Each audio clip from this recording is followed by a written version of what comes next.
రాత్రి 2 గంటలు. నగరం నిద్రలో ఉంది. కాని ఒక ల్యాబ్లో మాత్రం ఒక మనిషి మెల్లగా వణుకుతున్నాడు. అతని పేరు బ్రూస్ బ్యానర్. నేను శాస్త్రవేత్తని, కాని నా లోపల ఇంకొకడున్నాడు అని అద్దంలో తనని తానే చూసుకుంటూ అన్నాడు. అప్పుడే బయట ఒక భారీ పేలుడు. నగరం మీద ఒక అజ్ఞాత సైనిక డ్రోన్ అటాక్ మొదలైంది. ప్రజలు భయంతో పరుగులు తీస్తున్నారు. బ్రూస్ గుండె వేగంగా కొట్టుకుంటోంది. కళ్లలో భయం కాదు, కోపం. లేదు, ఇంకా కాదు అని అనుకునేలోపే భూమి కంపించింది. ఎముకలు విరిగే శబ్దం. చర్మం పచ్చగా మారింది. గ్రీన్ మ్యాన్ పుట్టాడు. వాడు రాక్షసుడా, రక్షకుడా? గ్రీన్ మ్యాన్ అడుగు ముందుకు వేస్తే రోడ్లు పగిలిపోతున్నాయి.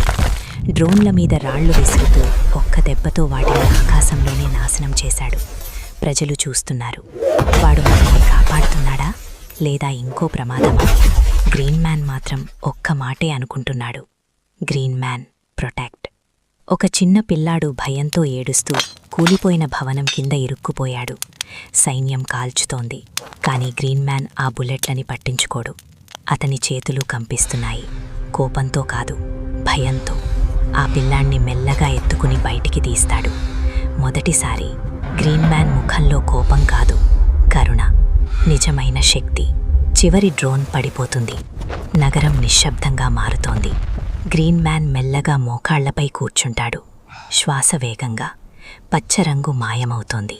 మళ్ళీ బ్రూస్ బ్యానర్. ప్రజలు చుట్టూ నిలబడి చూస్తున్నారు.